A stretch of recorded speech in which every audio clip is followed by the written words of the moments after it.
This government meeting is brought to you by Eastworks and our local cable subscribers.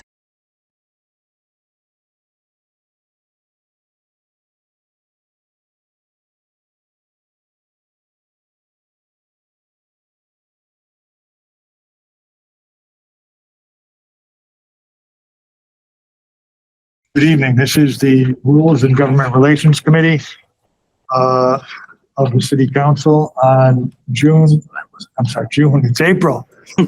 Back to June. April 10, 2024. And we are meeting in a hybrid session with permission of the governor, which extends through 2025. We'll be having a public speak session which will be coming up shortly should any member of the public be permitted to speak.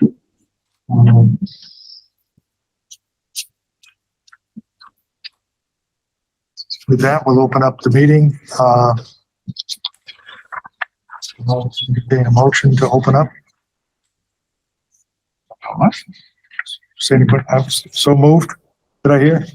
What was that? To open what? To open up the meeting. To open the meeting? Yeah. Motion to open the meeting. Councilor Farrell. All right. All in favor?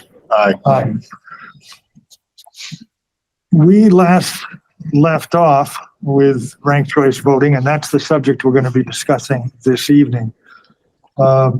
Just for informational purposes, Councilor Denham, who had introduced the Pledge of Allegiance and moment of silence proposal to the rules of the council, had called and asked that we not discuss it this evening because she is unable to attend the meeting. And I had told her that would be fine. So the subject we're going to be discussing tonight will be ranked choice voting. Do we have minutes? Yes, we do. We had 4 minutes that were sent. Has everyone had a chance to at least glance them over? Councilor Gomez, yep.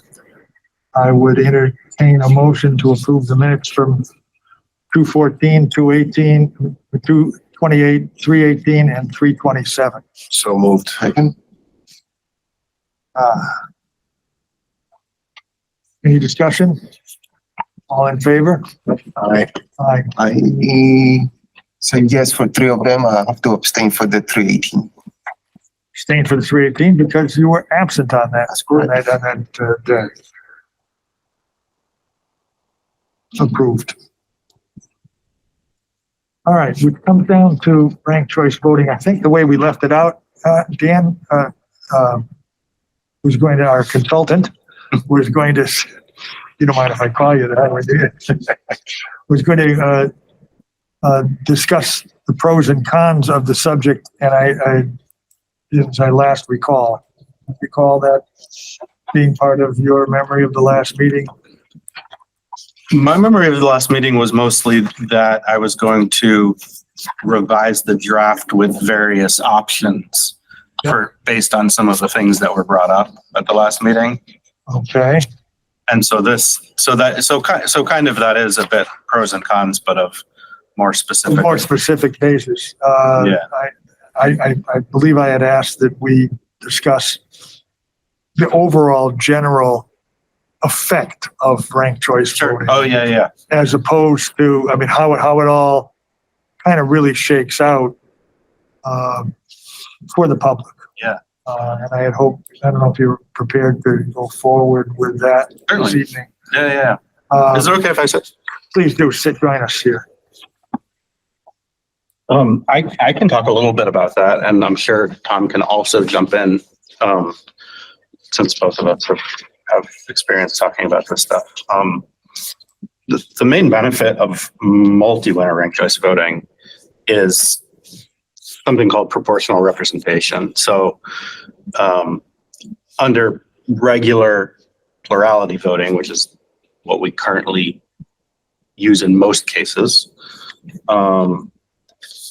if there is a very small majority, they are able to sweep and get all the seats in a multi-winner body. So if you have 51% of people who are of a particular interest group of some sort, they can essentially take control of the entire body. Proportional representation, of which ranked choice voting is just one way of achieving proportional representation, means that if you have, for example, 2/3 of the people are an interest group and then 1/3 are a different interest group, then they would be able to get approximately 2/3 of seats on a body and 1/3 of seats on a body. So in a community that has a lot of different kinds of people and people with different beliefs, which often overlap, proportional representation results in a representative body that represents the makeup of the people who are electing them, as opposed to a simple majority.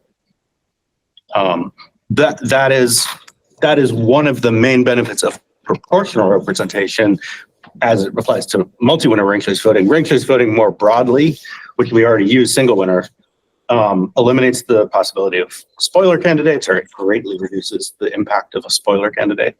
So no one has to be afraid to enter a race because they're not going to hurt somebody who they agree with, mostly, and help sort of the person who's most ideologically opposed to them, which is something that the current presidential race that's coming up illustrates to everybody. The idea of third parties and independent candidates, no labels, etc. That's the spoiler of it that ranked choice voting primarily mitigates. Anything you want to add about that in terms of pros? In terms of pros, well, may I speak? Please do. That's fine. I think that for when it comes to the specific context of what we're talking about, which is municipal elections for at-large city councilors and school committee members, I think that the proportional thing that Dan mentioned is a big thing. And then another thing about it is the proportional representation. You said the proportional representation element of ranked choice voting is one of the big upsides. yeah. That, you know, I thought you had inserted another word. yeah, it's just, but then the other thing about it that I think is good is that it in a way it makes it less advantageous to try and encourage voters to vote strategically. I'll give an example of something that I have personally observed. In the run-up to an election, to at-large elections, I've heard people, I won't name names, I've heard people say things such as like, oh, you know, if you really want to support this person, you should just vote for them and not anybody else. That's called bullet voting. It's a popular strategy that local political machines encourage people to do, because imagine that your candidate is going to be on, like, it's going to be on the line. They're either going to make 4th place or 5th place. You don't want to, if there's somebody else who you kind of like, you don't want to vote for that person and then have them come in or have, you know what I mean? Like, you're potentially hurting your candidate by expressing your full number of preferences. If so, people, no one said this to me, but people have said that they had this said to them by campaigns to say, if you really support this candidate, only vote for them. Especially if it's close. Especially if it's close. I've also heard people say, look, I really like that candidate. I think that they are really great, but I'm worried about, like, I don't think they're going to make it. So I'm going to support this person because I think they have a better chance of beating this person who I don't like. And so there's this, when you have a system like ours, it does civically lead to a situation where just voting the way that you feel like voting is not always going to be encouraged. And there's going to be people are going to encourage people to be strategic with their voting. If you've not personally encountered that, then that's awesome. But that's not that. It is something that I have become aware of in Easthampton and in other municipal elections that's happened. So using a ranked choice voting system eliminates that. And then I guess the one other thing that I would say is that we currently use ranked choice voting for our mayoral. Excuse me, just one second. Just a technical issue you should look at. Councilor Gomez, it says low power charger connected, and I'm not sure what that means. We have a problem with the connection. I didn't want to lose Where does this cord? hybrid power. It's connected. So Yeah. Battery charging may be unavailable. Let's see where we are with that. I suspect it might not charge the battery, but it'll still run off the wall power. So it probably we'll find out. Yeah, I hate to have a technical picture. Oh, that's Wi-Fi. the battery. So it's right Is there there. battery level here? 1%. Battery charging. As long as it's plugged in, I don't Yeah, think it says it'll turn battery off. charging. Says 1%. Okay, well, we'll continue. Yeah. Sorry about the interruption.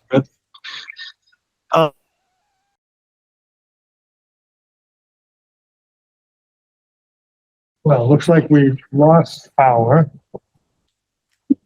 and have regained power.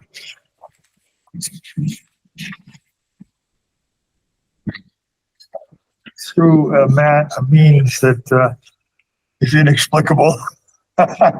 Oh. Thanks to our consultant. So thank you, Dan, for that. And for Councilor Gomez getting us back and running. So I do not see our guest who had checked in earlier. But presumably they should be able to show up. The rules say that if we lose power, we can continue the meeting and it can be an official meeting. Is that? The rule understanding? said that we should attempt to reconnect the internet connection or the meeting, and then if we are not successful, we continue in the meeting. In this case, That's what I recall, the rules being. Logically, that doesn't quite make sense to me because if you're a member of the public, it's difficult to be connected and then disconnected and can't get back in through no fault of their own. But that being said, those are the rules, so we will continue. We were talking, Tom, I believe you were interrupted again.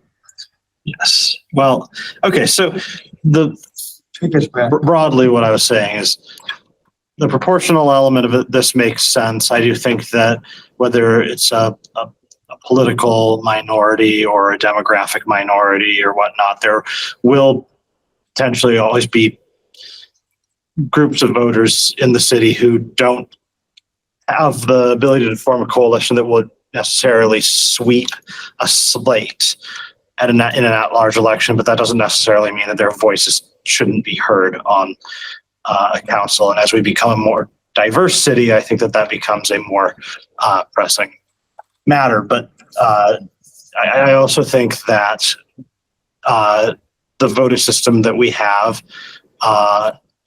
is set up in a way that encourages some sort of strategic voting behavior that I don't really think is particularly wholesome and or helpful to a conversation about these sorts of things. And then the final point I was going to make is that we now use ranked choice voting for all of our single winner elections. And so I think it would be nice if all of our elections for the first time ever used the same system, right? Because right now we say, okay, write it, pre-ranked choice voting, what we said is, okay, write it just one bubble for these seats, and then you can fill out multiple bubbles for these seats. And then now it's, okay, ranked choice voting for these seats, fill in multiple bubbles for these seats. If we did what the voters gave us with a pretty strong majority, the power to do, and altered our charter to use ranked choice voting for all of our elections, then to me there would be a simplicity of being able to say, we're just going to use like there's a ranked choice voting, here's your instructions, and the way that these that these things are tabulated are slightly different depending on whether it's a single or a multi-winner seat, but fundamentally the instructions to the voters are exactly the same. You put your favorite person first, and so on. Councilor Terrell had his hand. Are you complete? Yeah, that's. I had a couple of questions, if I may. You said that there was a strategy involved under the old system, and that the strategy was bullet voting, and that, if I recall correctly, this would eliminate bullet voting. Well, And eliminate strategies. Does it, you said, does it eliminate strategies, or are there strategies that can or could be employed under using ranked choice voting? still bullet vote. Because I think you had said that there would be no strategies. Let me put it this way. Let me just say this. I don't want to say that, like, you still absolutely could vote for one person. Right. But you putting your second person second will never hurt your first person.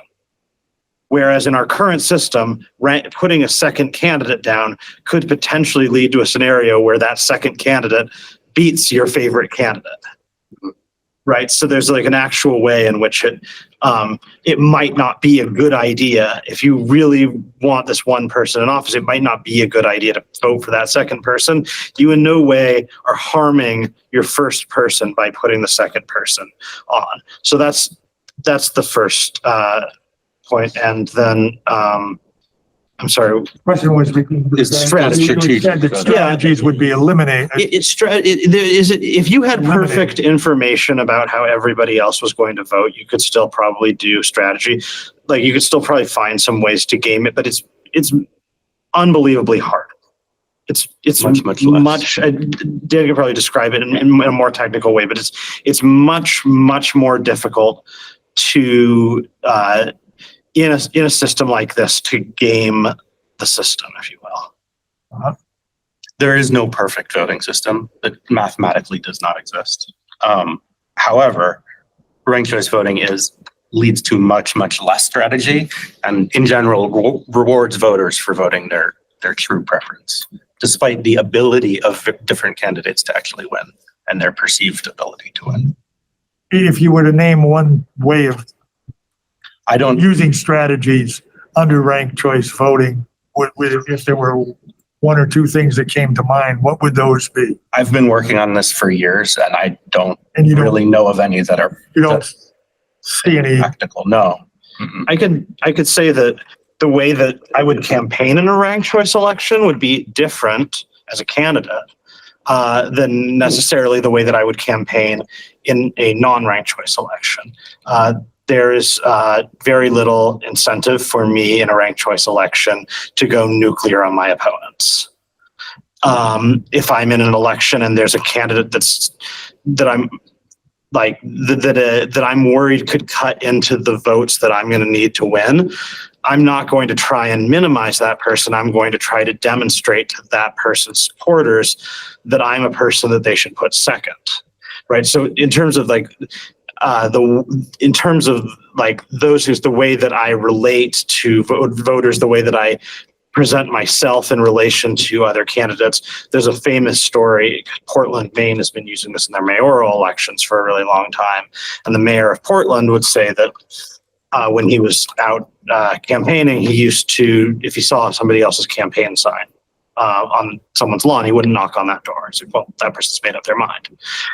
But after this, he would knock on their door and say, hi, I see you're supporting so-and-so. Here's why I think I should be your second choice.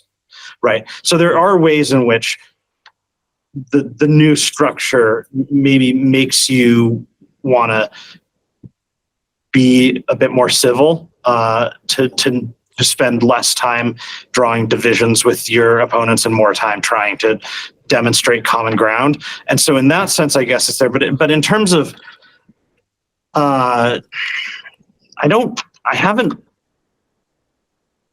like, we've spent a lot of time thinking about this. I've never figured out a way that it's like, They're very there's this little way. Yeah. There's these particular situations where it's like, okay, so imagine if there's these two candidates that, like, in these really, really specific situations with these unbelievably close elections and very, very similar people. And then what if this happens and this happens? But it's not something that, like, I don't think it's ever been observed in the real world that any of these things have ever actually happened. Usually requires perfect information or like a lot of information about how people are planning to vote.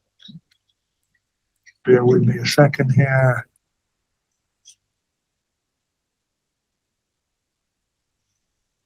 Can I add something? You may.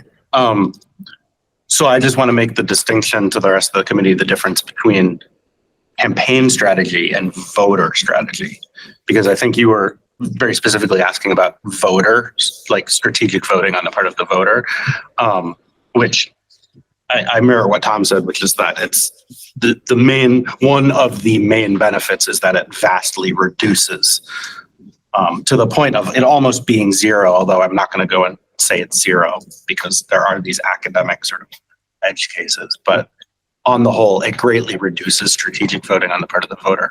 The point that Tom was making about campaign strategy are very valid and I think important. I just want to make that distinction between a candidate campaigning and having a strategy versus a voter having a strategy about how they cast their vote. I think that's a great distinction, and I appreciate that very much. I guess when it comes down to this, if I may, we use ranked choice voting in single winner elections. We have yet to have a situation come across our little place on earth that there's such an intense battle that there's multiple candidates, more than many multiple candidates. I mean, I think we have had a situation where there's more than two, but it's not typical. It wasn't like the person was going to get, half the number of votes or third or a quarter or enough votes to really make a difference. If all the candidates who ran against the winner added up, it wouldn't have totaled differently. Did we have 10 running for 6? We had 10 running for 6. Yeah. I'm thinking of single winners. Of single in a single winner. Well, since we passed it, we haven't. We definitely have had. I mean, the first mayoral had like 6 or 7 people in it, and I the first mayoral 90. I'm saying since we passed it, we have instituted we've had a strong incumbent in the whole time. Yeah, we've had a strong incumbent. There hasn't been 3, 4, 5, 6, 8 candidates where we did for one position. We had 3 on the ballot for mayor plus a declared write-in. So there was 4, and that write-in got a lot of votes. So the mayor got like 80-something% of the votes. It was a lot, but it would have gone. I mean, I was just to say, like, next time we have an open mayoral election, it could look a lot different. But we just, as it has turned out since that 2019 election, we've only had one open race, which was a 2-person race in precinct 5. Yeah. The other 4 precinct seats have been the same. Right. Incumbents and unchallenged each time. And in terms of the mayoral elections, they've either gone unchallenged or they've been, no offense to the folks who came up, but largely like protest candidates, like not like strong organized. They didn't get enough votes together to make it wouldn't have mattered. a difference in the outcome. Yeah, right. Or close to a difference in the outcome, and no matter how you voted.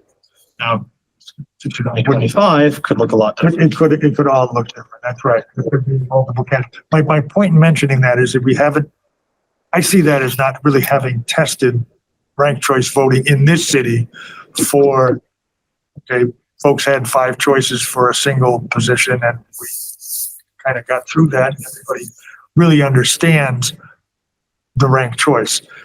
And now we're going to extrapolate and go to a system where we say we already have ranked choice voting. Well, we do, but we haven't seen it operate where we bring Dan in and say, okay, Dan, help us figure out how to count the votes. Well, I mean, that's not entirely accurate, because I have done a lot of work after the fact. The second day, we had the ballot duplication committee meet, and then we also had the adjudication process go for the whole ranked choice voting mayor election.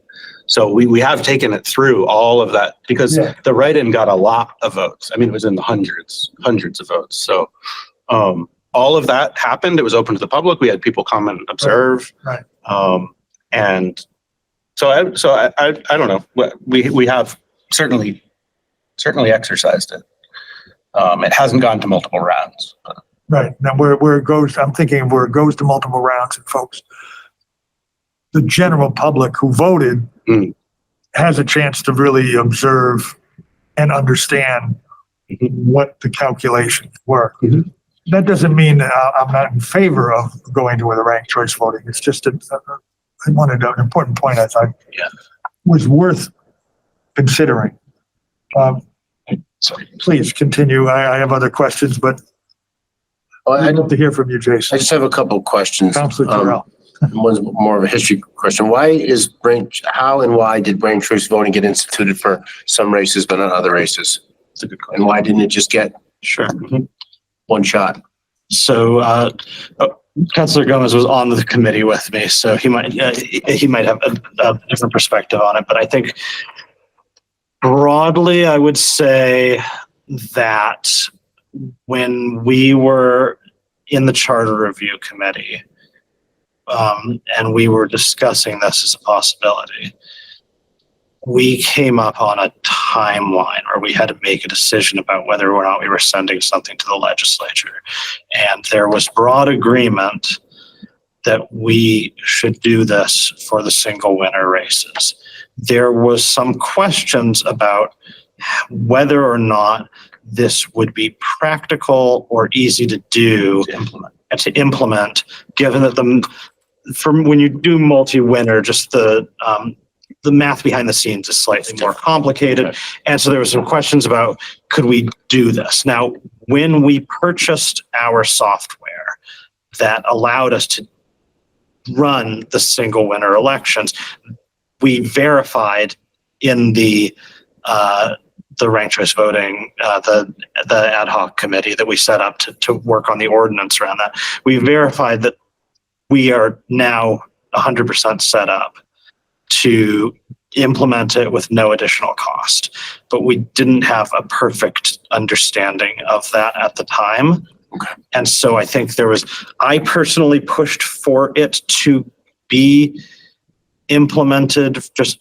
wholesale, and about half of the people did, but I think we needed 2/3 for something to move out of that committee. And there was a feeling of about half the members that let's try it with the single winner first, implement it, and then go from there. So that's what we've done. Without going too far down the rabbit hole, either it's going to be good for everything or it's not. Yeah. What were the arguments against, well, we only want to do this? Was it a cost issue, software issue? Was it, I just want to get some background on it. I think just broadly, technical implementation. Okay. I don't know that we actually at that point had fully received a quote on it, so I don't exactly know that it was a cost thing. If you supported it, you would support it. You know, just support it situationally. Would be my thought. I just didn't know what. By the time I got involved in it, it was and I wasn't on the charter committee. It was an implementation question of is it going to be simpler to implement a single winner? Okay. And it turned out, once we got down it with the ad hoc committee, that it was the same for both. And that implementing it for single winner implements it also for multi-winner. So we basically already implemented it, we just don't use it. Councilor I Gomez, don't know anyone on the spot, but I think it was a little concern from the clerk too.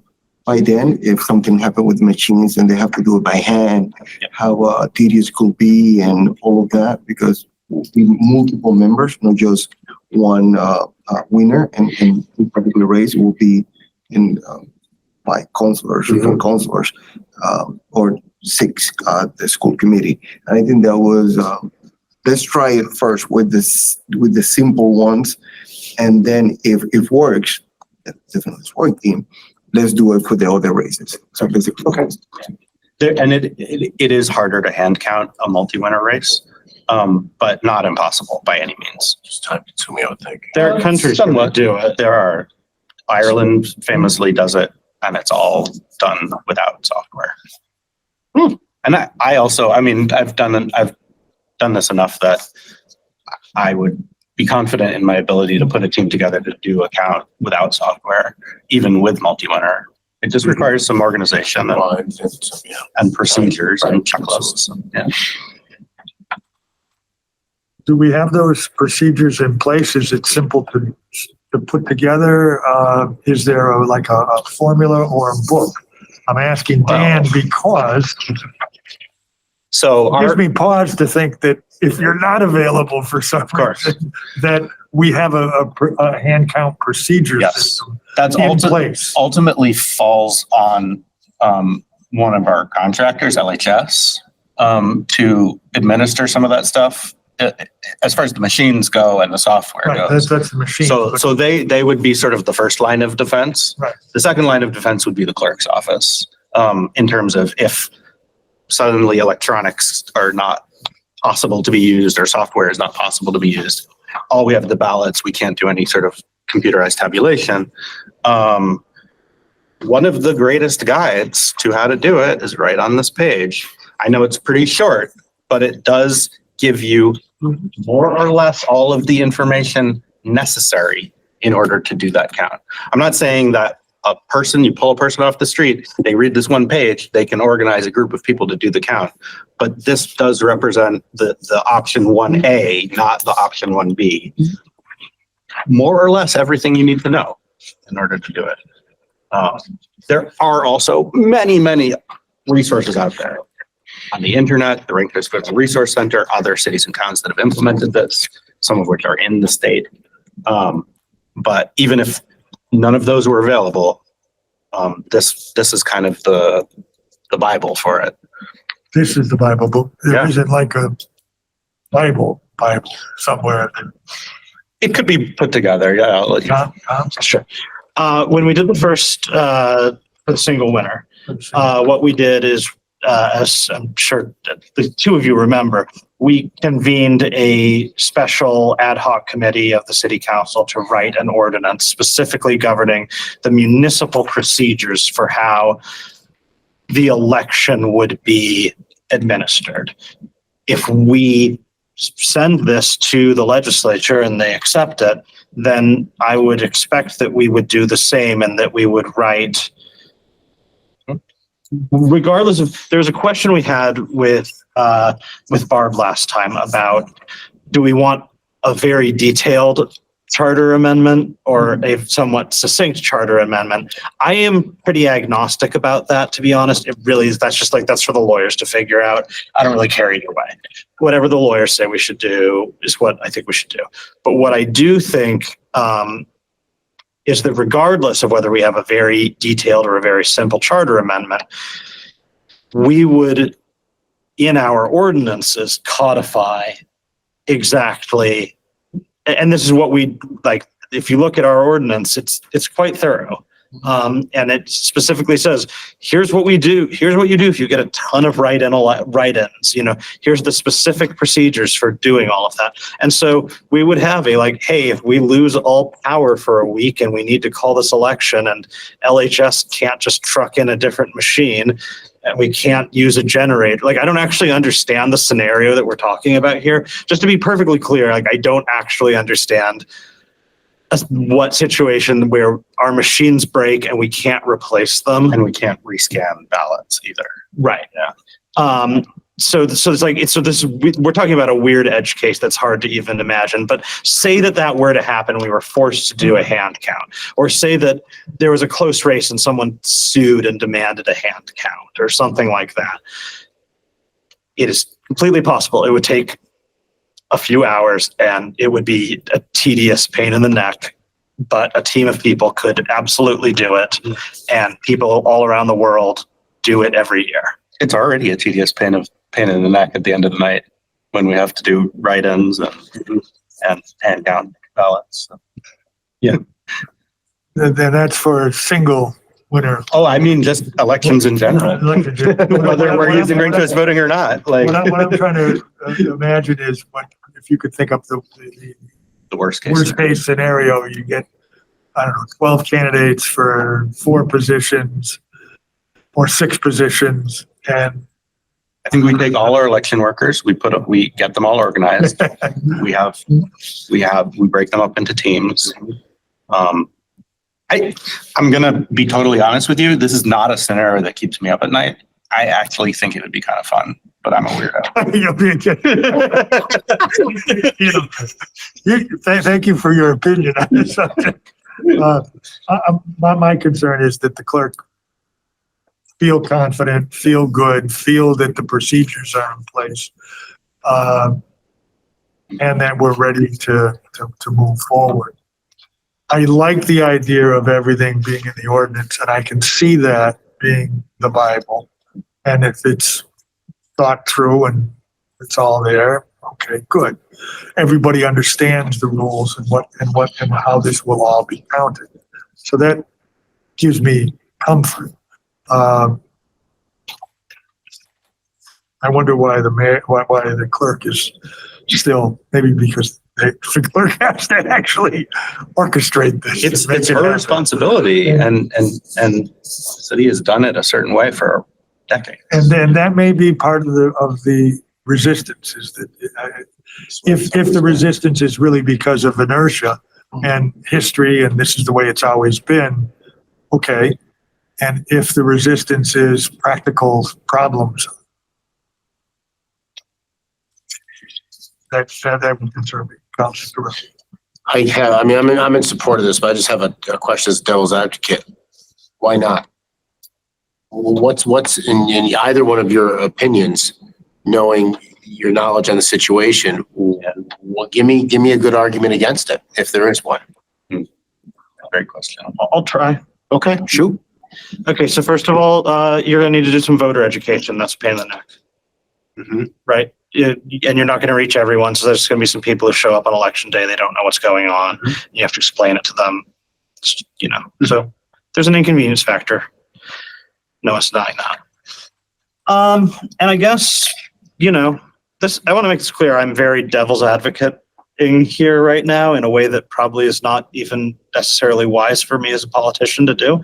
But there's some people who might look at this and say, well, hey, right now our at-large elections make it so that you can get a at-large city council slate and a school committee slate that right year everyone agrees with each other, and maybe some people like that, maybe some people don't want to hear dissenting voices. Especially if they don't like what the dissenting voices are going to have to say. Mm-hmm. In a lot of the cities where this has been pushed, they are more racially diverse cities than us, and the voices that are being drowned out are racial or ethnic minorities. In this city, right now, they might be Republicans. Right? It could be that doing something like this would allow for a Republican to be on the at-large slate city council for 1 or 2 Republicans to potentially be on the school committee. And they might have things to say that some of us don't like.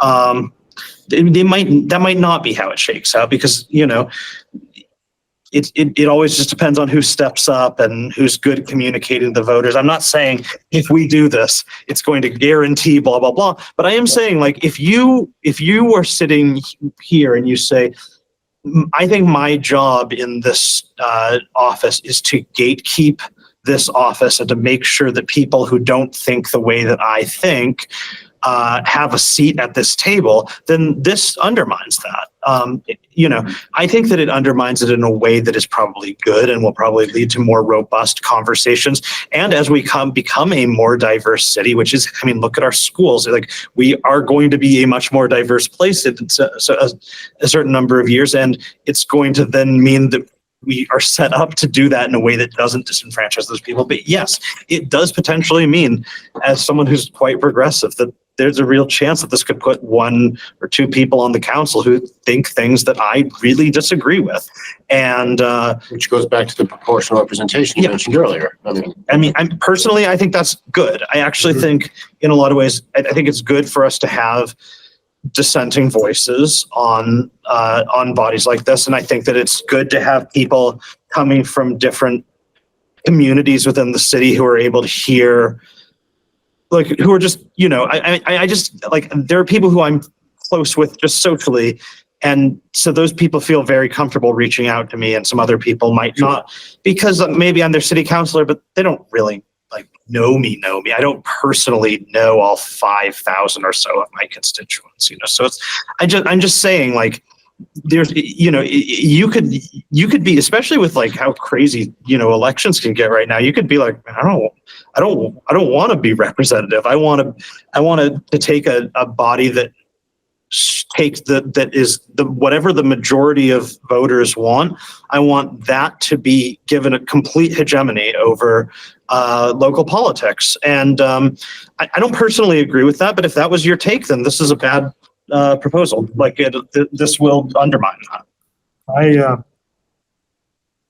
tend to agree with your thinking with regard to opening this up to opposing opinions, whatever of those that are currently holding the majority power right in the council. And I think that enables some discussions. I'll reiterate what you said. It enables some discussions that normally wouldn't occur in a like-minded set of people, which I think is healthy for the city. I think it's healthy for the people, for the public. Maybe they'll listen more than one another, or not tune out everything, because at least they'll have a chance to have heard something. Now, the downside is it leads to some long nights sometimes, which we've been through, which is in some ways difficult, I think, for the positions of people who are on the council. But I think the overall way of dealing with the public is the benefit outweighs any long nights that we spend, because long nights are good because lots of discussion happens. Dan. I think you ask a really good question, and the best thing that I can think of that hasn't already been said, which is that I think that's the primary one, as Tom said very well, is changing anything in government that affects citizens is going to create a vector for conspiracy and disinformation. Mm-hmm. Absolutely. And that happened somewhat in the opposition to the single winner ranked choice voting. There was some of that. That's a thing that exists in our society, including in Easthampton, and implementing any sort of change like that around elections is going to create a vector for it. Don't you think that stems from a large lack of misinformation, or a large lack of information or education? Oh, certainly. On the topic? Yeah, but you can have all the information in the world, and people are still gonna. It doesn't only come from a void of information. It sometimes exists for its own ulterior purposes, which is to get attention and likes and follows. I mean, but not just social media, but it's a thing. So that will happen. It's likely to happen. I think, just to make Dan's point, when we did the first, run around, we did the single winner. I just said this whole thing about how I think that, if we do proportional representation, it likely will empower some political minorities within the city, including potentially more conservative voters. But it was the city Republican committee who sent around a mailer saying that we were going to game the algorithm to shut people out, which is just like, first of all, that's not how it works. But the point is, like, there was an irony to that when it's like, man, this is actually something that potentially could help to keep to enfranchise some voices that are currently being disenfranchised. So I was kind of laughing about, like, well, all right, whatever. But it was not a self-interested move from a full understanding. But we did, I think last time, 2019, look, nothing's perfect in government or in anything. I've worked in huge private sector organizations that are clumsy and whatever. I think we did a pretty good job in 2019. We sent out a mailer to every house that had instructions in English and Spanish, and it had, resources for where to reach out for more information. And when I went to vote, there was someone in front of me who didn't quite get it. And I watched a poll worker who I didn't know.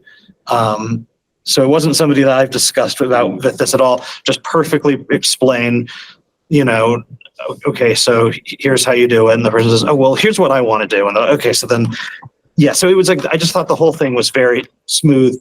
When we did the first time around, Barb had some skepticism about it, but at the end of the day, I think I was extremely impressed with the level of competence that she brought to implementing it. I think that pretty much, we could have brought a lot of the ranked choice voting advocates we know nationwide to there, and they would have been extremely impressed with just the smoothness and the level of competence that came with our execution.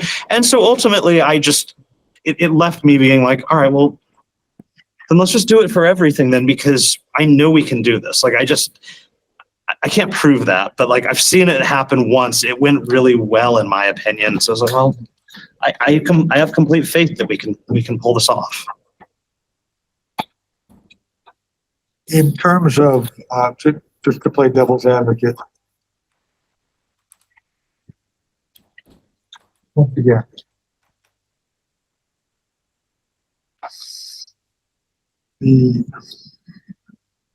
Sorry, the mayor just passed by and totally lost. I think I lost focus on the question. So, Same playing devil's advocate. yeah, I know that. Yeah, but the immediate question has escaped me. So, Councilor Gomez, we haven't heard from you very often. Assuming that we're all on board, and this is something we'd like to proceed. Technically, what do we see as the issues that have to be overcome in terms of practicality? Charter question. We had some questions about the opinions. There was an opinion from the city attorney that said we should have another. Did he say there should be another election? Was that the upshot? Oh, sorry? I don't remember. You don't remember any issues with the city attorney had presented? Email him? Was you or me? I don't remember. It wasn't me. I think so. Somebody was going to check with the city attorney regarding this. We might have crossed wires on this. Like, it's possible that. Councilor Gomez or Councilor. Yeah, Well, I can check my emails, but take a look too, but I don't know. I think it's possible that we connected on this and then somehow but yeah. And then there was this question of strategy as far as the legislature getting a petition from the city and whether or not the petition called for a second vote, an official, this is, the Republic will approve this formally in an official vote. Presumably in a large election where there's a big turnout, you're really hearing from the full public, and that would be an election, I think, that would be a presidential election where you get the most people coming out to vote. And that would seem to make sense in some ways. And in other ways, okay, we had a vote not from a presidential election, but there were a significant number of people, and there was a good slice of the folks who said yes. And then there was the question about the Speaker of the House having an opinion that this is not the way he saw things should be. So if we came in with anything that didn't include a subsequent vote, that this would be kind of like dead in the water and not make it through the legislature. See if I've summarized that fairly accurately, if I understood it. A lot of it, yeah. Okay. The Let me one, know what I missed. well, so one thing I'll say, I am on the board for Voter Choice Massachusetts, full disclosure, which advocates to some extent for this stuff statewide and has been helping to facilitate municipal adoptions in other places. I was asked to join that because Easthampton was the first successful implementation in many, many, many years. And so what works?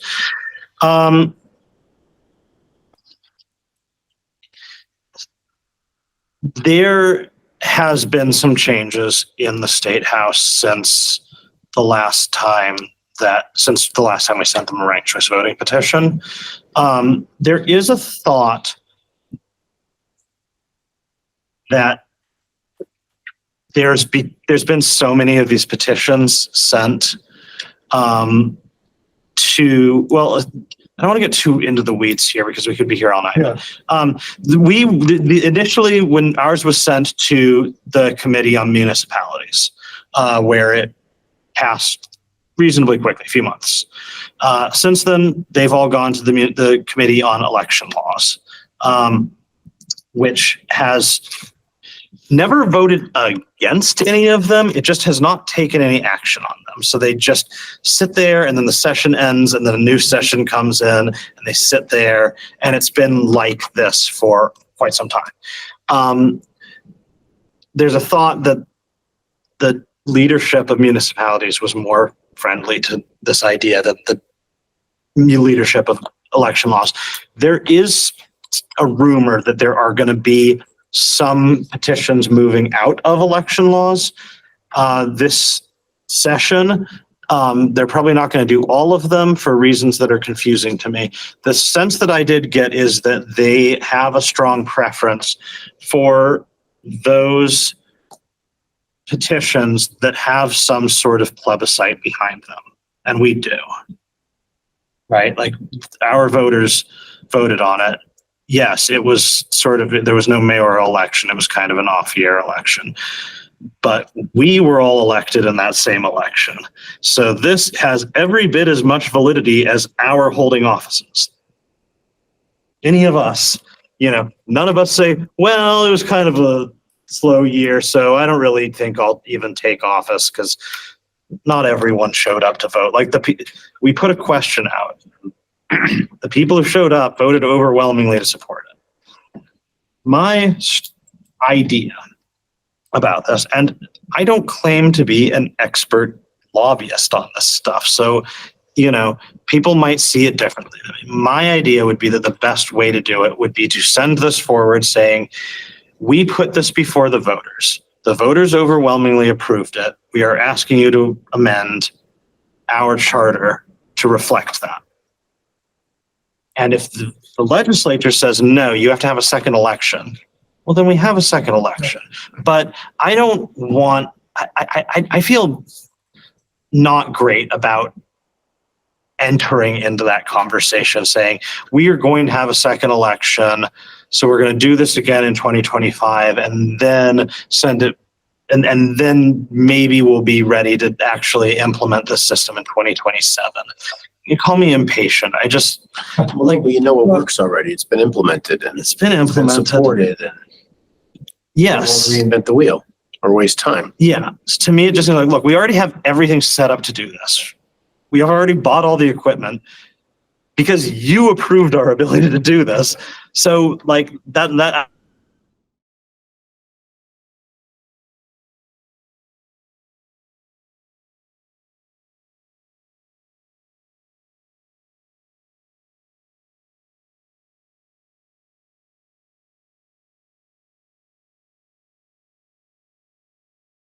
This government meeting is brought to you by Eastworks and our local cable subscribers.